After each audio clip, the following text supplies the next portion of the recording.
Welcome to the Purple Political Breakdown.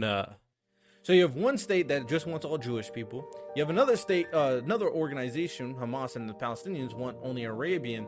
They're just pushing themselves to farther ends of the spectrum, and no peace is being brokered, especially when you have the United States supporting one of the sides. Can you see the problem? Can you see why this is very murky? Can you see why there is no clear winner in this situation?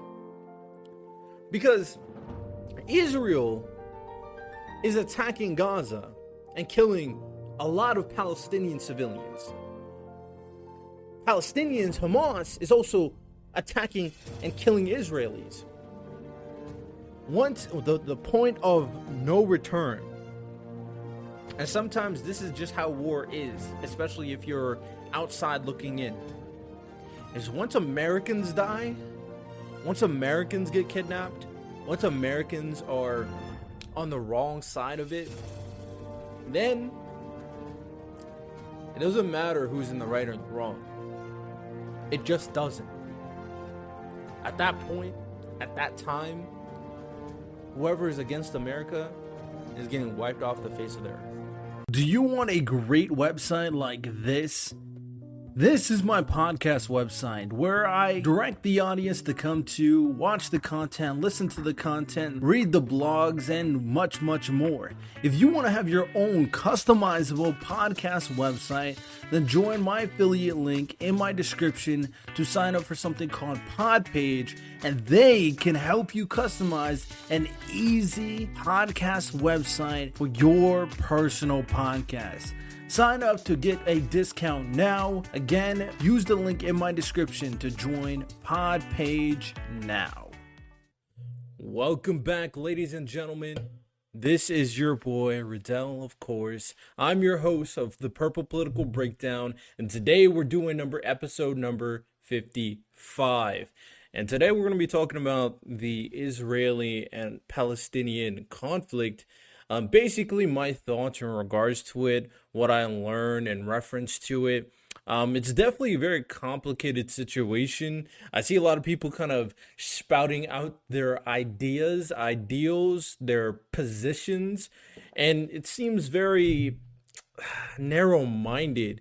So obviously I had to look into it for myself because a lot of people are dying, so it's not as simple as, a World War II situation where we kind of know who the bad guy is. That's not what it is at all. We'll talk about that more, of course. We're going to dive into our subtopics as well, and it should be a good episode. I am here solo. For Mondays, like I said, I'm going to start trying to have more open panel discussions on these days, so I'm gonna leave it up for people to join if they want to.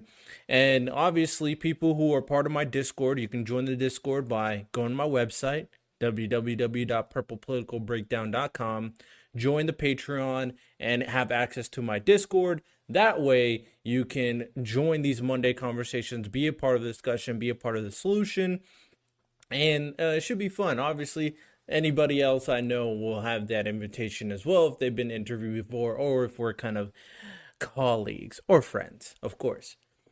Now, today, like I said, episode's going to be a single man show. It's been a while since I did a single man show, of course.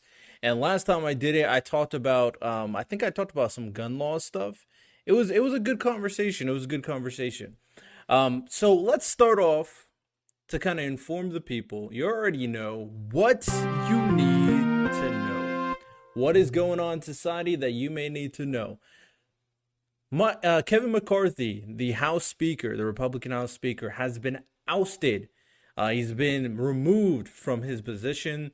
A lot of Democrats are kind of happy about that. Some Republicans are happy as well as they try to find a new House Speaker moving forward. Michigan Supreme Court rules parents of mass shooter who killed 4 and injured 7 in 2021 attack at Oxford High School must stand trial. The pair becomes the first parents to face charges linked to school shootings in the U.S. I think this is a very interesting, very, very interesting situation where parents are becoming somewhat responsible. I doubt all the responsibility is given to them. I doubt any charges will be given to them in relation to the full scope of what has happened. But a conversation definitely needs to be had. And I think this is very interesting, considering the general consensus, other than some lefties saying it's a gun problem, admits that this is more of a social situation, a mental health situation, where something is disconnected. This person is troubled. I think a lot of us kind of agree that in these situations, these individuals have circumstances, have a mental capacity to want to inflict violence. Now, guns allow them to inflict violence at a larger scale, and that is definitely part of the conversation. But what got them there in the first place is a different part of the conversation. And many of us say stuff like, hey man, it's a broken home, single parent home. But at the same time, the parent's responsibility to nurture and care for the child definitely needs to be questioned to a certain extent. What led them to this path? I get it, especially for single parent homes. It can be tough working maybe 2 jobs to support a child, but it's not an automatic. It's not an immediate correlation from a single parent household to mass gun shooter. No, there needs to be deliberate or non-deliberate, and I'll tell you what I mean in a second, actions that led to this path. Now, certain people, certain very, very small exceptions may be psychopaths since birth, but at the end of the day, if the parent maybe abuses, neglects, and when I say non-deliberate, completely ignores the well-being and care of the child, they deserve some level of responsibility. What happened afterwards, being the parents, being the guardians, being the nurturers and carers, being the leader of that child. So it's interesting. And I think this may be, depending on the sentence, may be an interesting step to solve this mass shooting issue. Now, there are other steps that need to be taken place, of course. If you want to talk about the gun laws and having a more concrete. Oh, my thing's a little laggy right now. Hold on. Sorry about that. If you're watching the full episode on Roku.tv, appreciate you over there. Of course, you can still support the podcast. All right, it should be all good. It was a little laggy. Sorry about that. It ruins the quality, but the audio should be still peak in condition, of course. But as I was saying, ultimately, this is a tough kind of situation to deal with. There's no immediate solutions to the problems at hand. We all recognize that. We all know this, of course. But we can definitely take separate steps that lead to an ultimate better situation than it is now. We talked about mass shootings before. We'll talk about it again in the future, I'm sure. But parent responsibility, fixing the social cues, making parents more aware of their actions and how it can lead to dire circumstances that not only affect the child, but the community at large, definitely is an interesting step. And it could be a beneficial one at that. And we also have the Biden administration to extend wall along the southwest U.S.-Mexico border, which waives more than 24 federal laws to continue construction. Decisions revives efforts started by former President Donald Trump meant to slow influx of migrants. The wall, ladies and gentlemen, the wall. If you didn't know, Donald Trump obviously made part of his campaign to initiate a wall in our southern border, a wall that illegal immigrants can't cross, right? Now, he did start building a wall. However, the wall was incomplete, of course. And one thing that I noted, of course, in America, one of our issues that we have right now is the outrageous illegal immigration problem we have of illegal immigrants just coming into our country. Now, I'm not against immigration.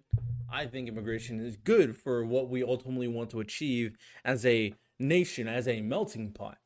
But illegal immigration, I'm completely against. I think it has no place in current society. And having stronger borders can lead us to a path of safer border states, more accountability of the people that show up in the country. All good things overall. And this is a very interesting step for Biden and his administration to take, knowing that under his rule, under his, presidency, the border security definitely seemed lax, and a lot of Republican candidates are attacking that, of course. And now you decide to, hey, maybe we should take a step, not allow tons and tons and tons of illegal immigrants into our country, especially since we're having a fentanyl problem recently and potentially very dangerous people coming into our country. So with that said, this may be a step in the right direction. It could be a step in the political direction where he's only doing this to grab some of the border state immigration, illegal immigrant, haters that are on the Democratic side on his side. I don't know what, but it doesn't really matter to me because overall having better borders is the ultimate thing that I think is good for the country at large. So, very interesting decision, of course. And you can let me know what you guys think, of course, as well. Now, let's dive into our subtopic. Now, this may be a shorter show depending on how the flow, depending on how my rants go. I'm going to try to be much more deliberate in what I'm trying to say. And if anything that I say, and I want to note this out there, you may think I'm smart, intelligent, well-spoken, logical, a man, color of man who's a leader. Maybe you may think that I'm a future politician. I'm relatively young. Will I tell you my age? Not right now. But I can be wrong. I can be uninformed. I'm in a lot of different spaces. I only know what I know, right? Knowledge is very powerful, but knowledge takes time to acquire. So, if I ever say anything that is wrong, or if I ever say anything you disagree with, of course, I implore you to let me know. You can go to my website, www.purplepoliticalbreakdown.com. You can either let me know what I got wrong, I'll shout it out in a future episode, be a guest on another episode, or be a part of the Discord where you can hop on an open conversation. I think this is a good opportunity for me to grow my knowledge and make sure the right information gets out to the people. I try to be as right as I can, but I also try to distinguish the facts from my personal opinions on how things should go. So, the little caveat for people who are listening, hopefully you understand that position. I'm not trying to be the smartest guy in the room, although I think eventually now down the line, I may be a little bit of a, confidence. Very key element. I preach it a lot. Now, let's dive into deep or deeper. A subtopic that I have, of course, to talk about a much more thought-provoking question. And this question is, will the internet make us more sympathetic to other countries? This is a very interesting question that I thought up, in my opinion. And the reason why I brought this up is in relation to our main topic of today, in reference to the Israeli and Palestinian conflict. But ultimately, why I think this is an interesting question is because people's eyes are finally going to be open to the realities of what is going on in the world. Recently on social media, if you are on social media, I'm sure you guys have seen videos, clips, agendas on both sides where we see Republicans posting regarding siding with the Israelis, or you see the liberals siding with the Palestinians, or you see videos of rockets getting shot into the sky, videos of men, older individuals holding children that are dying, videos of people kidnapped and being taken advantage of. A lot of information, a lot of videos, a lot of clips of war. And now everybody can see this. Back in the day, all information in reference to war It's stuff we were fed through from the media. It's not something we had 24/7 access to, from my knowledge, and you would have to go to a very particular program to even learn about the conflict in the first place. Unless you're a scholar, you didn't really know what was going on. But now, because of the introduction of social media and the internet, everyone who's on social media has the ability to see what is going on. Is this a good or bad thing? Overall, more knowledge and more perspective for the populace, I do think, is a good thing. What I do think is dangerous, however, is the lack of nuance and perspective in reference to the information that is being fed. The willingness to solemn or wholeheartedly agree with the information or follow the information as if it's true. We know that information can be falsified, it can be misled, it can lead to a certain narrative. We know opinions based off perspective can be very one-sided. For example, you got people that are of the Jewish ethnicity, Jewish culture, Jewish religion, who are automatically going to side with the Israelis for obvious reasons and lead out their perspective and their one-sided moral, stance in reference to the situation. And people are going to back it based off heartfelt words. And then we have on other sides where we have people who are liberals, who are anti-establishment, against the institution, kind of think that their rights is similarly treaded upon, similarly to the Palestinians against or from the Israeli government. They can empathize and sympathize, even though their situations are completely different, and it's completely ignorant to do so. But because of that commonality, their words and their rhetoric is in defense of the Palestinians, in defense of terrorist groups like Hamas, or so-called terrorist groups, of course. So as you can see, although knowing how horrible the world is, and I think it is important to know this, what is in reality happening in these situations is that people who have closed-minded points of views are being fed information and are choosing a side. And that is unfortunate, especially when it meshes into the world of politics as it is. And this is what makes politics potentially evil. I said this on Twitter, and you can follow me at Peephole Breakdown, of course. I said that one thing that can make politics evil, or can be seen as evil, is how they use situations to their benefit. Not that they care, but because they know people will agree. Very similar to the Israeli and Palestinian conflict, where a lot of this rhetoric kind of encaptured these sides of people. In America, if you're a Republican and you decide to immediately back Israel, you're immediately getting the Israeli supporter and vote. You're capturing them, getting their vote. Sure, you're not getting the other side, but the other side's irrelevant if you're a Republican and you don't care about the Democratic vote, right?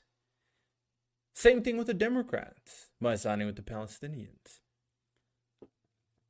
Do they really care about the hundreds of people who are dying? Or is all of this for show to gain their vote? It's unfortunate that a lot of this is happening during election time because we don't really know. We don't, of course. And it's even funnier when you see Republicans completely turn 180 in terms of support. I think his name is Joe Crowley. He said on Twitter that we should take away all the aid we've given to Ukraine and support Israel instead. I assume that the whole reason why the support for or the anti-support for Ukraine was so strong was because we're giving money to them despite American struggles. It wasn't about a side. It didn't even seem like the Republicans were even siding with Russia or against Ukraine. It was more so it's not our battle. all our funds should be helping our country. But then here we have a Republican senator going out on a social media platform and saying that we should aid Israel. So that whole quandary of not helping people's conflict that's not our own goes out the window. Now, it's a very complex situation because we are allies with Israel. So it's not as simple as the Ukraine-Russia situation. Both have their own reasons why or why not we should be aiding them. And I'll talk about my personal opinions in reference to it a little bit later on. But ultimately, in this situation, the ability to see the conflict is a very touchy situation.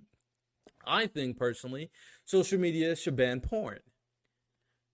But conflict and the realities of war are a totally different conversation altogether. Making the people ignorant of the realities of the horrors of society is something I struggle to have a solid position on. I understand how evil the world can be. Most Americans don't. They're ignorant. Their evilness spectrum is a little bit more widened, right? A Republican will easily think that blue-haired lefty's evil, and vice versa. But in realities, we know stuff from the dark web. We know stuff from the edges of the internet. We know people who are human traffickers, child traffickers, rich, very, very, very rich pedophiles. These are evil people. These are terrible people. These people exist. We know war exists. We know the nastiness of conflict and war that can happen to the civilians. These are all realities. Nobody thinks about them. Nobody talks about them. Nobody realizes these are issues. They are somewhat, not ignorant, that's not the right word, somewhat spoiled, living in America. Now, America is not perfect. There are problems with America, of course. But what we go through on a natural, general basis versus the rest of the world is night and day. So that's why I contemplate. And you can answer the question yourself. Do you think it's better to run a country with people who are ignorant and living within their walls and within their culture and their identity? Or do you think the people should know the evilness of the world? Hard to say. Kind of similar to the question of, do you think religion should or shouldn't exist? Do you think God should or shouldn't exist? Ignorance versus being able to conceptualize the truth of the world. I don't think people can handle that as much as people think, right? So it's hard to say. But at the very least, in reference to this situation, my stance is that I think it's better off if society, as a large, kind of conceptualizes the war efforts a little bit better. If something that is being perpetuated on these social media platforms are being outed, and I think community notes helps kind of add proper context, and stuff like Spaces potentially adds proper conversation. I do think certain platforms such as Twitter, X, whatever, should take a more concerted effort to help people understand the realities of what is going on. You know, even though this is terrible behavior, you could argue it's educational. Unlike porn. Porn is not educational. It should be banned. But yeah, that is my stance in reference to that question. Let me know your thoughts specifically in reference to the question in the comment section or via email, of course. I'll be very curious on seeing some different perspectives, or leave a review as well. Now, with that said, ladies and gentlemen, let's get into the conversation at hand, the topic at hand. Are you enjoying today's podcast episode? I really hope you do. And I really hope you enjoy the fact that I have an amazing guest talking with me and having this great discussion. If you, as an individual, personally have your own podcast, and maybe you want to have great guests on your podcast as well, Well, I got a deal for you. In my description, there is a link to something called Podmatch. Make sure to join that link through my affiliate link so you can sign up to get matched up with other podcast hosts and podcast guests so you make sure you are never missing an episode without a productive guest to have an amazing conversation with. Podmatch is similar to any other kind of matching site for the most part, and it's super easy to use. Just $6 a month, and you can have a guest for each and every podcast episode that is tailored to your specific topic. So again, join the link in my description and join Podmatch now. Between the Israeli and Palestinian conflict, between the IDF and Hamas, right? Now I have a lot of information. I'm going to kind of purview all of them, of course. But I do think there's appropriate perspectives to kind of go through this conversation through, in my opinion. Right? We understand that America, us, has a certain viewpoint, has a certain perspective, has a certain role to play in all of this. We know that the Palestinians, of course, also has a role, and the Israelis also have a role. So we'll kind of touch upon everything as best I can. Again, if I get anything incorrect, I'm not going to go through the entire history. I'll go through important points that I deem important. You can let me know, of course. Now, this conflict has been here for a very, very, very, very long time. The initial starters, from what I found, was during World War I, when Israel wanted its independence from the Ottoman Empire. Now, there was some conversation during this period.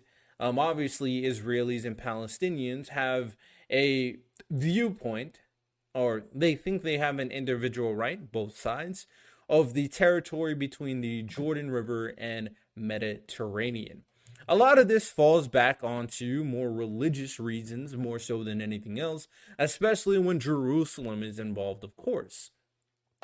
Now, the Palestinians during World War I apparently had a slew of letters during 1915 and 1916 between Mecca's emir and a British High Commissioner in Egypt known as the McMahon Hussein Correspondence, outlining that this area that isn't sovereign as of yet should be an independent Arab state. A lot of Palestinians think so. They're in communications or very important people. So that is kind of the thought process at that point. After World War II, the United Nations General Assembly in 1947 passes Resolution 181, urging two independent states. So since 1947, the idea of two-state system in Israel has been going on for a very long time, and still no recourse regarding the situation. In this circumstance, with this UN trying to establish this for Palestinians, Arab, Israel, Jewish people, the Arabian people completely dismissed this. They didn't want it because about 80 to 90% of the people were Arabian. They think the will of the majority should be the will of Israel, an Arabian state. So no resolution was made at that time. And afterwards, when Israel got its sovereignty in 1948, conflict ensued. A lot of conflict, a lot of death, a lot of fighting where we have people from extremist groups from the Palestinian side, the Arabian side, killing people, doing terrorist actions, Israelis doing recourse, responding in turn. First things first, let's start off with 1967, known as the 6-Day War. I'm going to read off stuff so I can have like the facts of the matter, of course. In June of 1967, a war known as the 6-Day War, or the 1967 Arab-Israeli War, breaks out amid lingering conflicts, including Egypt's continued blockade of shipping into the Gulf of Aqaba. Israeli warplanes strike Egyptian airfields and Israeli ground forces enter the Sinai Peninsula. Jordan joins the fighting alongside Egypt, but Israeli forces have the upper hand after nearly wiping out Egypt's air power. Israel takes control of the Gaza Strip, Sinai, the West Bank, the Golan Heights, and predominantly Palestinian East Jerusalem. The Arab armies suffer massive losses. So obviously, the Arabian forces or the Arabian Palestinian people were obviously outraged. They wanted their Holy Land, of course. And a lot of other countries around Israel that were also Arabian countries were in support of this. So they joined in the conflict, such as Egypt. In response, a war broke out, of course. Now, in September 1978, known as the Camp David Accords, a peace agreement between Egyptian President Anwar Sadat and Israeli Prime Minister Menachem Begin, known as the Camp David Accords, is brokered in September 1978 by U.S. President Jimmy Carter.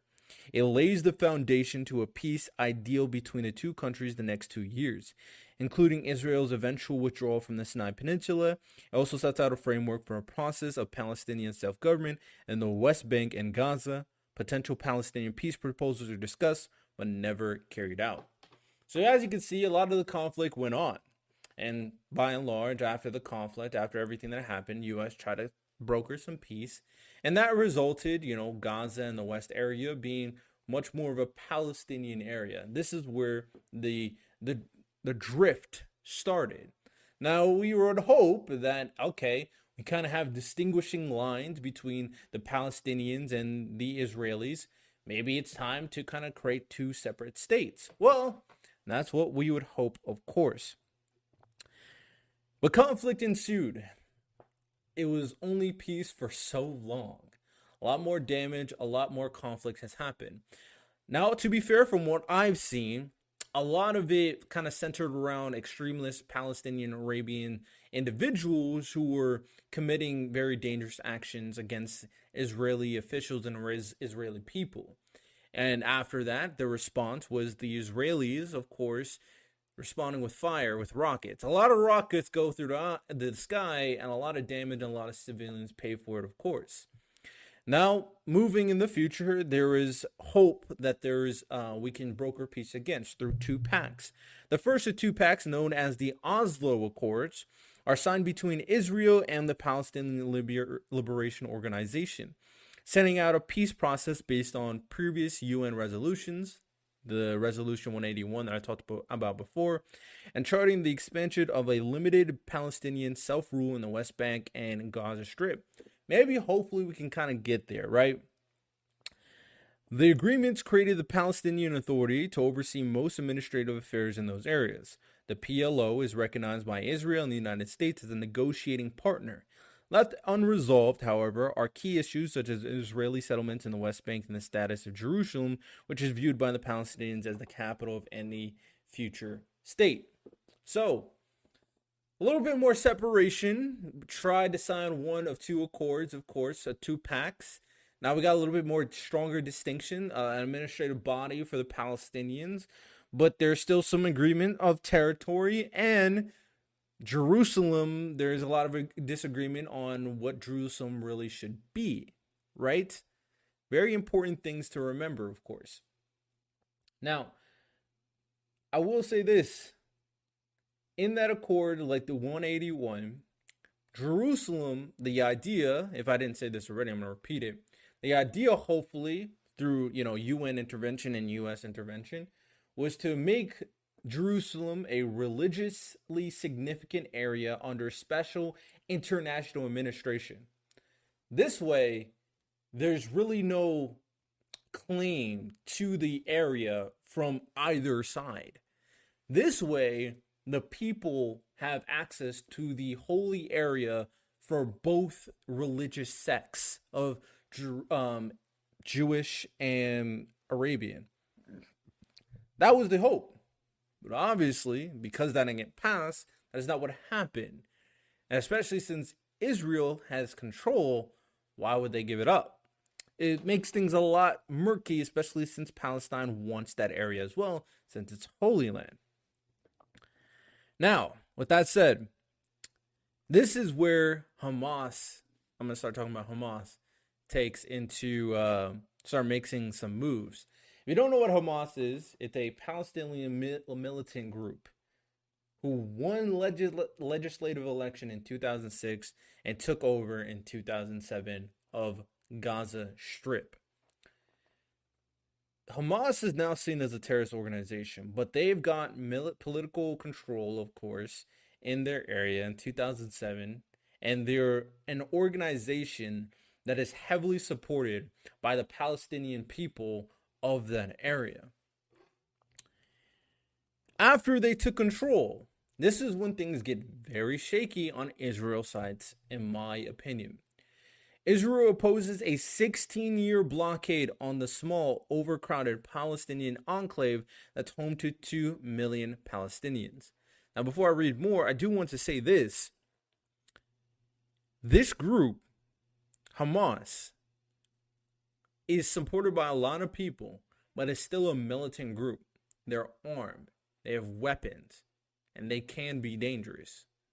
So it's, again, a very shaky area on like, okay, they're dangerous, but is this the right action? Is this the right reaction of them taking power? Because although Hamas is supported, what is going to happen if you do something like a 16-year blockade?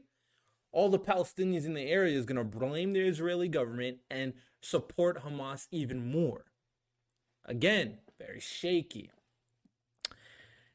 Due to this, they limited the mobility of goods and people in and out of the territory.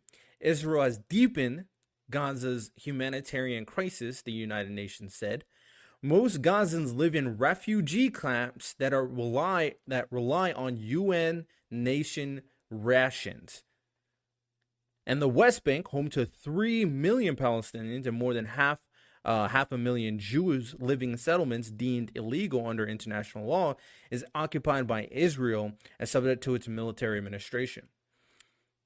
So now we got Gaza controlled by Hamas, the West Bank controlled by Israel, and now we got all this tension between how they're treating Gaza and limiting them and making this a very desolate area to even live at, right?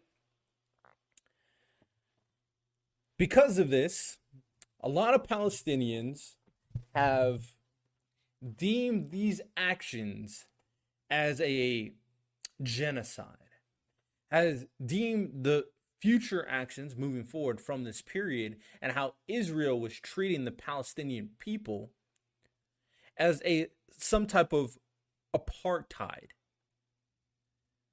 The Palestinian people in Gaza and in general deemed that the Israeli government was treating them unfairly, was going against their rights, and it just became worse and worse and worse as the support for Hamas gained traction and they would arm themselves and try to attack Israel.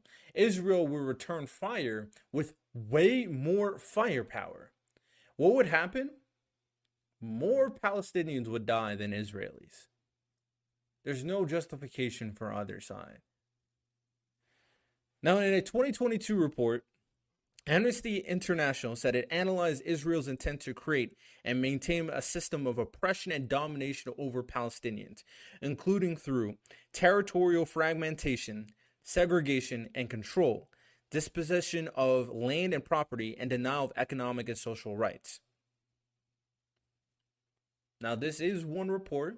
Obviously, it has a very one-sided viewpoint, but based off Israeli actions and how they were treating Gaza and their reactions in much more dangerous fire on the Gaza and Palestinian civilians, it's hard to say that this is the direction that they weren't going towards.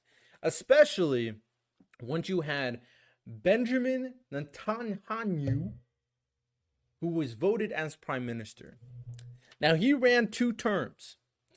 He ran from 1996 to 1999, and apparently, from what I've seen, He was much more moderate to the point where he wanted to broker peace between Israel and the Palestinians at that time. But it wasn't a popular kind of decision. A lot of people on the far right Israeli side or Israeli government didn't like this. So he only served for 3 years. Come back in the future in 2009 to right now, him being prime minister, his viewpoints drastically changed. He started abiding by that far right-wing rhetoric and became much more far right. And what does that mean? What is the far right Israeli government rhetoric? Well, they want to make Israel a Jewish nation. That is the idea. An ethno-state, as they say it.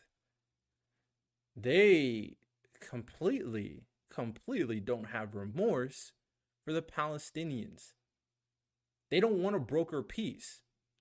They don't want that 2 states. They want 1 state, the Jewish state. And that is the problem, right? And more so, to kind of deepen this issue a little bit more, we had the U.S. kind of get involved. Sure, I've told you about a lot of times that they got involved throughout the years, trying to broker some type of peace and try to establish that 2-state system that we were hoping in Israel.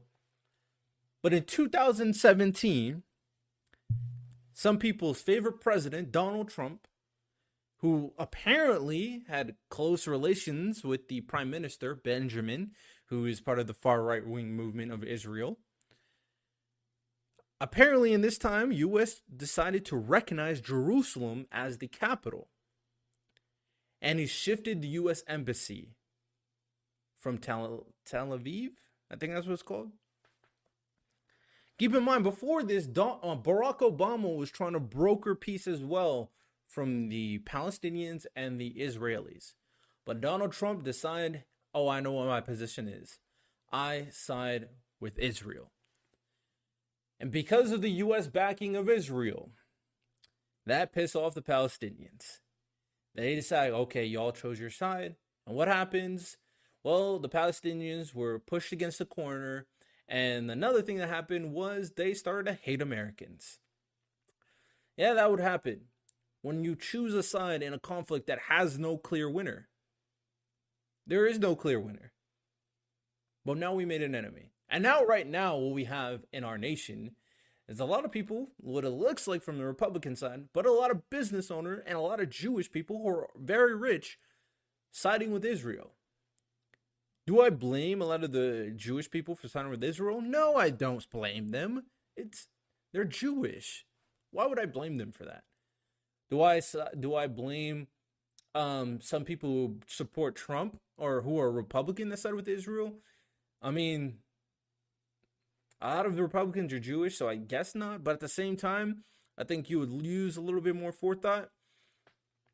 What the reports are showing is Hamas recently, I forget which, I think it was last month, maybe this month, or this year at the very least. Hamas being qualified, being characterized as a terrorist organization, doing terrorist acts and hurting civilians and killing Israelis and kidnapping people and raping people. But you know what is also happening? People on the IDF killing Palestinians, potentially raping. I'm not gonna put allegations out there. They're both, in terms of the raping and allegations for both, I guess, but kidnapping, killing, imprisoning Palestinians, treating them unfairly, the humanitarian crisis that is in Gaza. And we know that the far right military, majority inside the government of Israel wants an ethno-state. They want the Jewish state. So you have one state that just wants all Jewish people. You have another state, another organization, Hamas and the Palestinians want only Arabian. They're just pushing themselves to farther ends of the spectrum, and no peace is being brokered, especially when you have the United States supporting one of the sides. Can you see the problem? Can you see why this is very murky? Can you see why there is no clear winner in this situation? Because Israel is attacking Gaza and killing a lot of Palestinian civilians. Palestinians, Hamas, is also attacking and killing Israelis. Once the point of no return, and sometimes this is just how war is, especially if you're outside looking in, is once Americans die, once Americans get kidnapped, once Americans are on the wrong side of it, then it doesn't matter who's in the right or the wrong. It just doesn't. At that point, at that time, whoever is against America is getting wiped off the face of the earth. That's usually how it happens. And I'm an American. I live in America. I think America is the greatest country in the world. I do think America has its faults. But although I understand, I logically conceptualize why the Palestinians and why Arabians are upset at Americans, at our government. I can't allow you to kill our people. So with that said, I think I heard some Americans got kidnapped. I think it was like 4 Americans have died. With that said, it's very possible, which makes politics such an evil sometimes, and the news too, because you can never truly verify what information is true, or if they're trying to frame a picture to make us choose a side. I'm gonna say this for the people who are listening. Ultimately, there is no clear winner. There is no clear good guy on this situation between Israel and Gaza, between Hamas and the IDF. Both sides are doing terrible things to the other side. Both sides are to blame for not trying to find resolution and peace. There might be somewhat more blame, especially in the beginning, for the Arabian side for not trying to broker peace when the chance was there for them. But now this far right-wing movement in Israel is taking it to another level as well. They're meeting them and exceeding them. So war is broken out between 2 extreme sides that will never give an edge. And ultimately, both sides are in the wrong, in my opinion. And although I don't think it is smart for America to choose a side initially for this conflict, we should continue to try to broker peace. I will say this. The moment Americans die is the moment we choose a side. And that is just the fact of the matter. And there's really nothing to be said after that.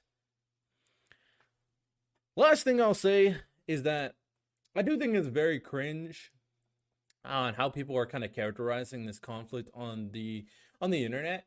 Like, I know only what I know. Right, from my knowledge of the Israeli and Palestinian conflict, I know relatively surface level information, but this information is not hard to find, right? It's 30 minutes to an hour to get a general overview of it. Now, people sometimes are not able to conceptualize the information and choose sides regardless of what they learn. We will have crazy lefties choosing against the government, the power that is Israel. And then we have people on the right choosing against the organization that is obviously mischaracterized in terms of Arab extremists, right? With that said, it just takes a little bit to not fall into the trap of letting people decide what you think. Do your own research. Look up the information on your own, and then come to an opinion. It's not a simple situation. Don't let people fool you into thinking that. Everybody has their own individual opinion. A lot of people can be wrong. But in order for you to have the correct opinion based off your own personal beliefs, you have to research it yourself. This will be a terrible conflict. Unfortunately, more people are going to die. If any attacks happen on our nation's soil, then I think at that point there is a justification for all Hamas supporters should be criminalized. I think so. Once you sign with a terrorist organization that is against America, then I don't care about your reasoning. It doesn't matter. So hopefully that doesn't translate over here, because now that everybody has information to see this, people are foolish enough to act upon what they see. So with that said, hope you guys enjoyed, of course. Those are my thoughts on regarding the Israeli and Palestinian conflict. If you want to correct me on any information I said, I didn't go into in depth with the entire history. Just gave you some overall overarching points from my point of view. You can rate it 5 stars on Apple Podcasts and Spotify. You can send me an email. You can support the podcast on www.purplepoliticalbreakdown.com. I do hope you guys enjoyed today's podcast episode. You have a good one. Take care and peace. Well, check it out, y'all. We got what you need. We're all living in apartments, condos, vans. Well, dude, even you can have a studio in a box. Yes, we can help you with that right here at Blind Knowledge. We work on your budget and we figure out your measurements. We'll get you the best sound for the best price. Let me know, 877-237-1143 or at blindknowledge.com. Yep.